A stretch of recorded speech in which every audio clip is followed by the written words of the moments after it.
نهاية مباراة الأهلي والمقاولون العرب بتقدم النادي الأهلي بثلاثة أهداف مقابل هدف. أحرز الهدف الأول إمام عاشور بيعمل عرضية مميزة كالعادة، والملك تريزيجيه بيحطها بدماغه على شمال الحارس وبيجيب الهدف الأول للنادي الأهلي، وبينتهي الشوط الأول بتقدم النادي الأهلي 1-0. يمكن أكتر حاجة زعلتني في الشوط الأول خروج كريم فؤاد اللي ملوش حظ مع النادي الأهلي، مصاب، ونزول أحمد عيد.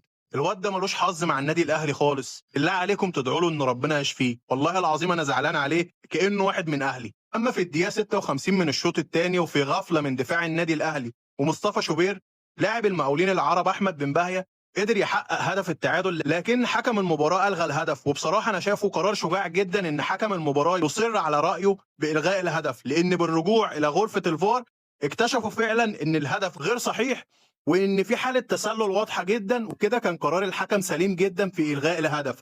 لكن بكل صراحه حاله الغاء الهدف عامله حاله جدل واسعه ما بين ناس شايفين ان الهدف صحيح وتم الغائه، وناس شايفه ان قرار الحكم كان سليم جدا. اكتب لي رايك في التعليقات. في الدقيقه 71 نجم الجمهور امام عاشور قدر يحرز الهدف الثاني عن طريق اسيست روعه من اشرف بن شرقي، وامام بيعدل نفسه وبيحطها قذيفه في شباك المقاولين العرب لا تصد ولا ترد. امام عاشور النهارده قدر ياخد جايزة رجل المباراة عن جدارة وعن استحقاق، لأنه صنع هدف وسجل هدف. وبصراحة إمام عاشور وجوده في النادي الأهلي كان أفضل صفقة جت للنادي الأهلي من وقت كبير قوي. وبكل صراحة وجود إمام عاشور في أي مباراة بيفرق جامد مع النادي الأهلي. واللي شايف صفقة انتقال زيزو للنادي الأهلي هي صفقة القرن، أحب أقول له أنت غلطان، لأن من وجهة نظري المتواضعة انتقال إمام عاشور للنادي الأهلي هي صفقة القرن. في الدقيقة 85 لاعب المقاولين محمد سالم بيقدر يحرز الهدف الاول والوحيد في المباراه من اسيست من محمد عادل.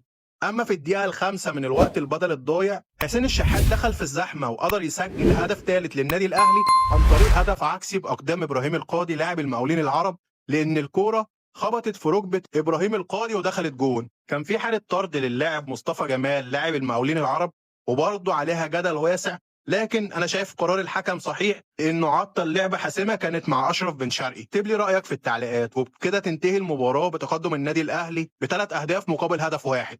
كده اصبح ترتيب جدول الدوري بعد مباريات النهارده: نادي الزمالك ما زال في القمه برصيد 40 نقطه، لكنه يفرق عن بيراميدز والاهلي بفارق الاهداف. بيراميدز بعد فوزه النهارده على حرس الحدود بثلاث اهداف مقابل هدف في المركز الثاني برصيد 40 نقطه. النادي الاهلي بعد فوزه على المقاولين العرب في المركز الثالث برصيد 40 نقطه، لكنه فارق اهداف عن بيراميدز والزمالك. نادي الزمالك عنده مباراه مع الاتحاد، لو فاز فيها هيتقدم بثلاث نقاط على بيراميدز والاهلي. سيراميكا كليوباترا في المركز الرابع برصيد 38 نقطه بعد التعادل النهارده 2-2 مع البنك الاهلي. كمان كان في مباراه ممتعه بين طلائع الجيش وبتروجيت، واللي انتهت بفوز طلائع الجيش 2-1، وبرغم ان طلائع الجيش كان مطرود له لاعب لكن قدر يفوز بهدفين مقابل هدف. بكده ابقى نقلت لك كل تفاصيل واحداث مباراه الاهلي والمقاولين العرب وكل مباريات الدوري المصري اليوم. لو وصلت لحد هنا قدر مجهودنا بلايك او تعليق على الفيديو، واعمل مشاركه عشان يوصل لغيرك. ولو مهتم باخبار النادي الاهلي ما تنساش تعمل متابعه. وكل سنه وانتم طيبين. سلام عليكم.